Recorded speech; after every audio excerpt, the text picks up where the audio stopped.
Vous passez des années à l'école, la tête bourrée de faits et de chiffres. Vous réussissez vos examens, obtenez votre diplôme. Vous entrez dans le monde, diplôme en main, prêt à conquérir. Mais là, la réalité vous frappe. Vous êtes confronté à une dure vérité. L'école ne vous a pas appris à gagner de l'argent. Elle vous a appris à gagner un salaire, peut-être. Mais la liberté financière? L'entrepreneuriat? Ce n'était pas au programme. Il ne s'agit pas de blâmer les enseignants ou le système. Il s'agit de reconnaître une lacune critique dans notre éducation. On nous apprend à mémoriser des dates historiques, à résoudre des équations complexes, mais rarement à gérer nos propres finances, à investir judicieusement ou à créer une entreprise à partir de zéro. C'est un mauvais service rendu aux jeunes esprits, en particulier en Afrique, un continent débordant de potentiel et d'esprit d'entreprise.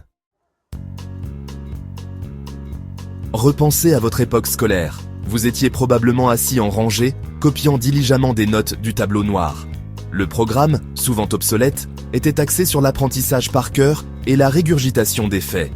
Mais où étaient les leçons sur la négociation, le marketing, la compréhension des flux de trésorerie? Où étaient les histoires d'entrepreneurs africains qui ont osé rêver et bâtir leurs propres empires? Cette déconnexion entre la salle de classe et le monde réel est un mauvais service rendu aux jeunes esprits.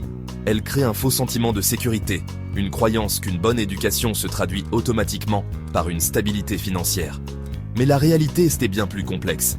Le monde récompense ceux qui sont débrouillards, adaptables et financièrement compétents, des compétences rarement mises en avant dans le système éducatif traditionnel.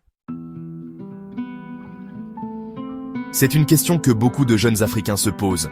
Pourquoi l'éducation financière, une compétence essentielle dans la vie, est-elle absente de notre programme scolaire? Pourquoi ne nous apprend-on pas l'entrepreneuriat, la création d'entreprises qui résolvent des problèmes locaux et font progresser nos communautés? Les raisons sont complexes et multiples. Certains soutiennent que le système actuel, vestige du colonialisme, a été conçu pour créer une main-d'œuvre et non des entrepreneurs. D'autres évoquent un manque de ressources, d'enseignants formés, d'un programme qui reflète les réalités du XXIe siècle. Quelle qu'en soit la raison, le résultat est clair. Une génération mal équipée pour naviguer dans les complexités du monde financier moderne. Section 5. L'entrepreneuriat. Écrire votre propre ticket. Partout en Afrique, une nouvelle génération émerge. Une génération qui ne se contente pas d'un simple emploi. Ce sont des créateurs, des innovateurs, des solutionneurs de problèmes. Ils voient les défis auxquels leurs communautés sont confrontées, non pas comme des obstacles, mais comme des opportunités. C'est l'esprit d'entreprise, et c'est un esprit qui doit être nourri, et non étouffé. Imaginez un programme scolaire qui célèbre cet esprit, qui équipe les jeunes esprits des compétences nécessaires pour lancer leurs propres entreprises. Imaginez des écoles transformées en incubateurs d'innovation, où les élèves apprennent en faisant, en construisant, en créant. C'est le genre d'éducation qui permettra véritablement aux jeunes Africains de prendre leur destin en main. Section 6. Au-delà des murs de la classe, là où commence le véritable apprentissage.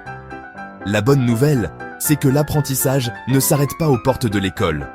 En fait, certaines des leçons les plus précieuses sont apprises en dehors des limites de la salle de classe. Les rues de Lagos, les marchés de Nairobi, les villages du Ghana rural, ce sont les véritables salles de classe, où les compétences entrepreneuriales sont perfectionnées et le sens des affaires développé. Cherchez des mentors, ceux qui ont suivi le chemin auquel vous aspirez. Lisez des livres, participez à des ateliers et n'ayez jamais peur de vous retrousser les manches et d'apprendre par la pratique. Le monde est à vous, mais c'est à vous de trouver les perles. Section 7. Le pouvoir du mentorat, trouvez ses étoiles guides. Personne ne réussit seul. Recherchez des personnes qui vous inspirent, qui ont parcouru le chemin auquel vous aspirez et apprenez de leurs expériences. Les mentors peuvent fournir des conseils, un soutien et des contacts précieux, vous aidant à naviguer dans le monde souvent intimidant de l'entrepreneuriat. Cherchez des mentors au sein de votre communauté. Contactez des entrepreneurs prospères en ligne et n'ayez pas peur de demander de l'aide. N'oubliez pas que le mentorat est une voie à double sens. Soyez prêts à écouter, à apprendre et à apporter vos propres compétences et perspectives uniques. Section 8. Appel à l'action. Réécrivez votre avenir. Le temps des plaintes est révolu. La responsabilité de façonner votre avenir repose fermement sur vos épaules. N'attendez pas qu'un système défaillant change. Devenez le changement que vous voulez voir.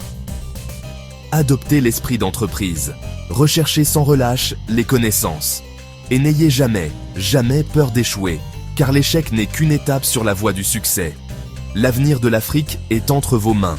Il est temps de libérer votre potentiel, de créer des entreprises qui comptent et de créer un avenir meilleur pour vous-même et les générations à venir.